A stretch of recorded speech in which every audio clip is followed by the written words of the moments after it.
आप सबका टीआरएसएस क्लासेस में स्वागत है। और इस वीडियो लेक्चर में हम लोग इंजीनियरिंग मैथमेटिक्स टॉपिक्स को स्टार्ट करेंगे। तो ये फर्स्ट लेक्चर्स है इंजीनियरिंग मैथमेटिक्स का।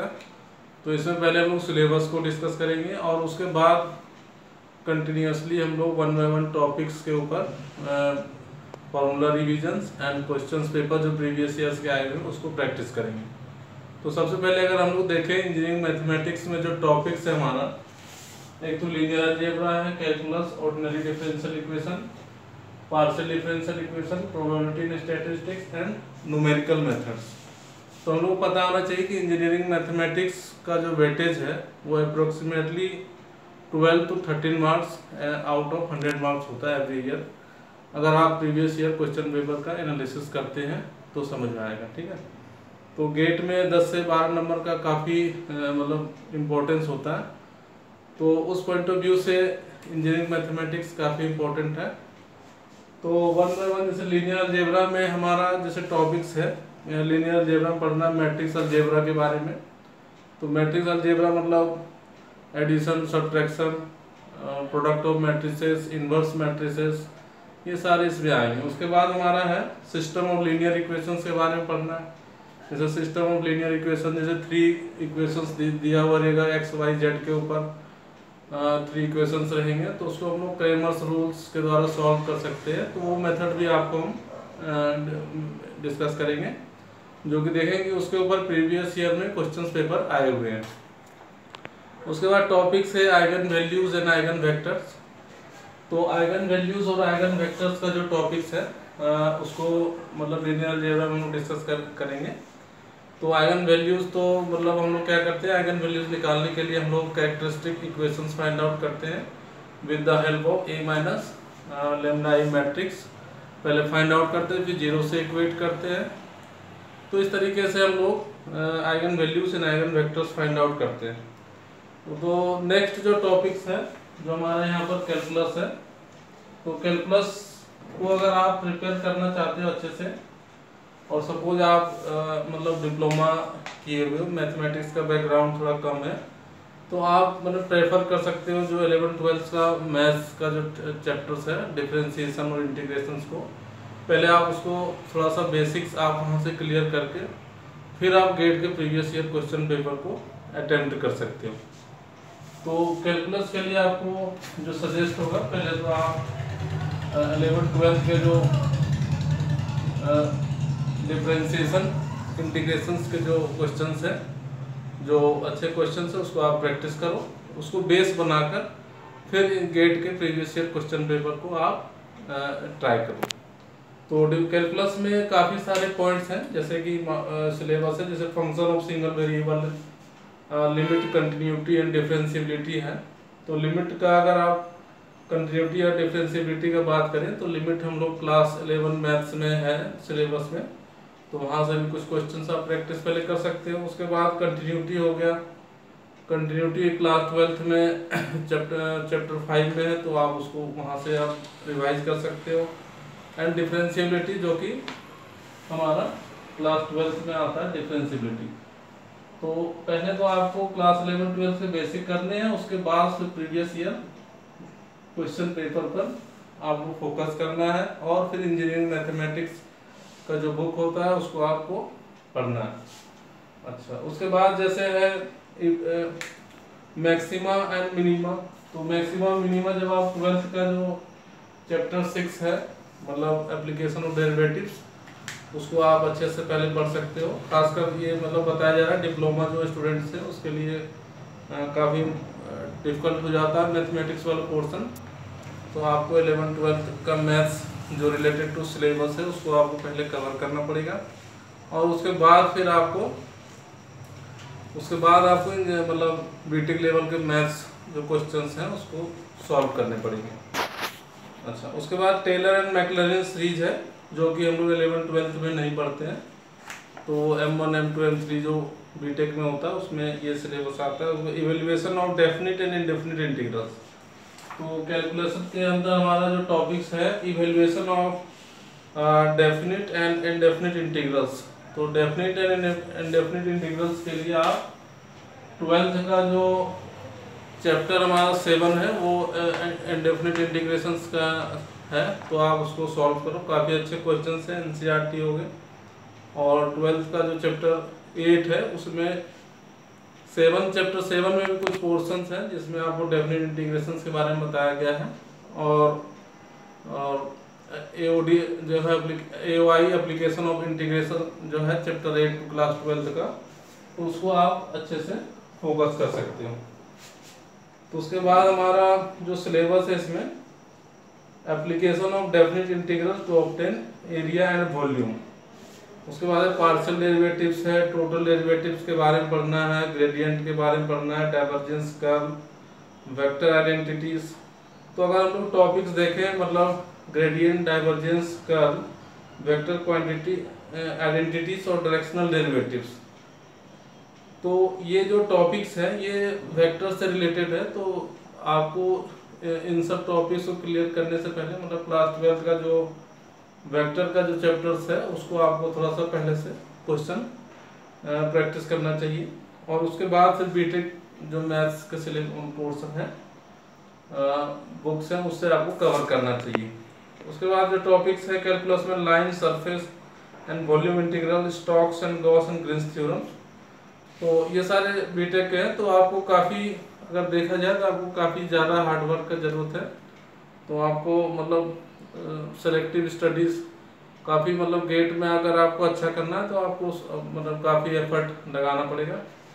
तो यहाँ से हम देख सकते हैं कि अप्रोक्सीमेट अगर वेटेज का बात करें लीनियर अलजेब्रा में, मतलब 2 से 4 नंबर के क्वेश्चन आते हैं, और कैलकुलस से अगर देखें तो 4 से 5 नंबर के क्वेश्चन अप्रोक्सीमेटली आते हैं। तो मतलब ऑलमोस्ट लीनियर अलजेब्रा आप कैलकुलस अगर आप करते हैं अच्छे से तो कम से कम 6 नंबर जो है मैथ का वो आपका कवर हो जाएगा। उसके बाद हमारा जो नेक्स्ट टॉपिक है ऑर्डिनरी डिफरेंशियल इक्वेशन। तो ऑर्डिनरी डिफरेंशियल इक्वेशंस को करने के लिए सबसे पहले आपको क्लास 12th के चैप्टर 9 जो है हमारा, क्लास 12th में चैप्टर 9 ऑर्डिनरी डिफरेंशियल इक्वेशंस के बारे में दिया हुआ है, तो उसके बेसिक्स को पहले आपको करना है। और उसके बाद बीटेक जो मैथ्स है उसमें जाना है, ठीक है।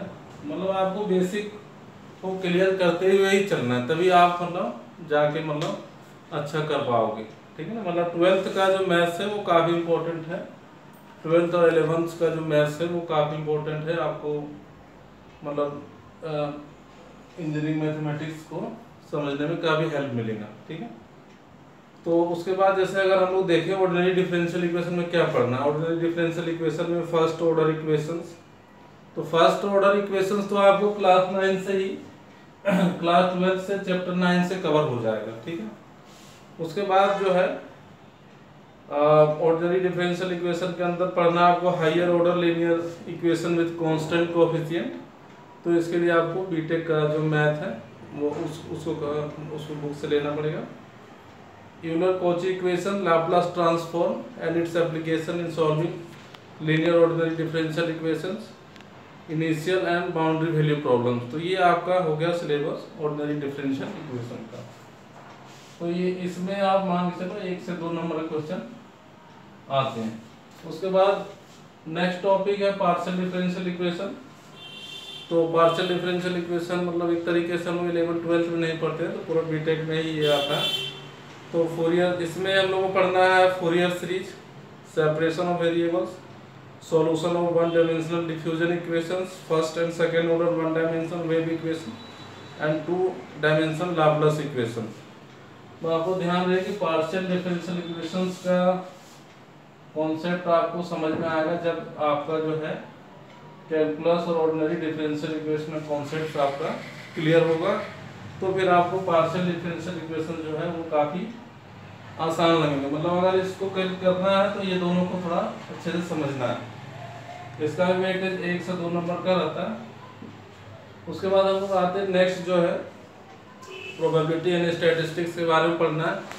तो प्रोबेबिलिटी और स्टैटिस्टिक्स के लिए सबसे पहले बेसिक लेवल के लिए आप क्लास 11 और 12th के क्वेश्चंस को आप प्रैक्टिस कर लो थोड़ा सा। उसके बाद फिर जो है बीटेक लेवल का प्रोबेबिलिटी के क्वेश्चंस को आप स्टार्ट करो।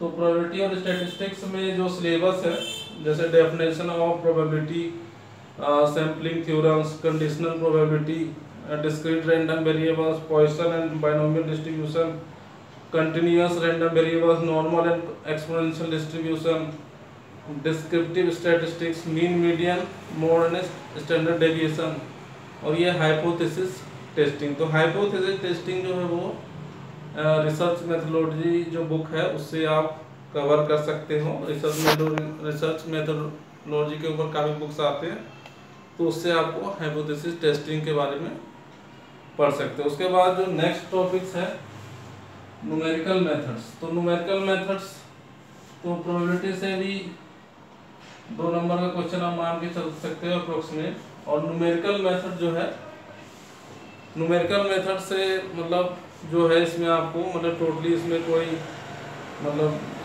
11-12 का ज़्यादा टॉपिक लिंक नहीं है, तो आपको नए कॉन्सेप्ट है तो आपको अच्छे से पढ़ने पड़ेंगे। और इसमें एक्यूरेसी काफ़ी इंपॉर्टेंट है, और न्यूमेरिकल मेथड्स को क्वेश्चन करने के लिए आपको गेट कैलकुलेटर्स का मतलब काफ़ी अच्छे से यूज़ करना आना चाहिए, तो उसके ऊपर आपको काफ़ी फोकस करना है। और न्यूमेरिकल मेथड्स का भी मतलब वेटेज जो है वो 2 से 4 नंबर, मतलब अप्रोक्सीमेट अगर हम लोग देखें तो इंजीनियरिंग मैथमेटिक्स का जो वेटेज है मतलब 12 to 13 मार्क्स जो है एवरी ईयर आता ही है हमारा out of 100 marks in GATE.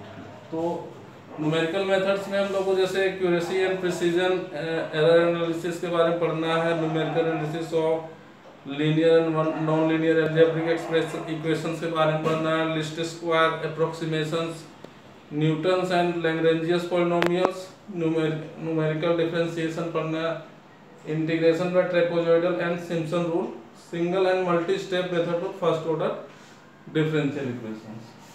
तो अगर आपको देखा जाए तो मतलब इंजीनियरिंग मैथमेटिक्स का सिलेबस काफ़ी है, मतलब सिलेबस कम नहीं है, लेकिन तो आपको इसलिए इस पर काफ़ी अच्छे से डेप्थ में आपको फोकस करना पड़ेगा। और इंजीनियरिंग मैथमेटिक्स अगर आपका स्ट्रॉन्ग होगा तो अगर आप हायर स्टडीज़ में जाते हो एमटेक पीएचडी के दौरान, तो आपको रिसर्च करियर में काफ़ी हेल्प मिलेगा। मतलब वहाँ पर बिना मैथमेटिक्स का रिसर्च में कुछ कर पाना काफ़ी डिफिकल्ट होता है, तो इसीलिए आपको research future career point of view से भी इंजीनियरिंग मैथमेटिक्स का काफ़ी इम्पोर्टेंस है। तो आज के इस वीडियो लेक्चर में हम लोग सिलेबस और थोड़ा उसके बारे में डिस्कस किए। तो नेक्स्ट वीडियो लेक्चर से हम लोग 1 बाय 1 क्विक रिवीजन करेंगे लीनियर अलजेब्रा के इम्पोर्टेंट कंसेप्ट, फॉर्मूलास एंड उसके ऊपर फिर प्रीवियस ईयर के जो क्वेश्चन पेपर आए हुए हैं मतलब वेराइटीज ऑफ क्वेश्चंस को प्रैक्टिस करेंगे। तो मेरा पूरा कोशिश रहेगा कि आपको ज़्यादा से ज़्यादा अच्छे से आपको मैंने गेट और इंजीनियरिंग मैथमेटिक्स में आपको मतलब हेल्प कर सकें। तो और चैनल अच्छा लगे तो आप इसको सब्सक्राइब कर सकते हो और अपने दोस्तों को भी शेयर कर सकते हो। Thank you.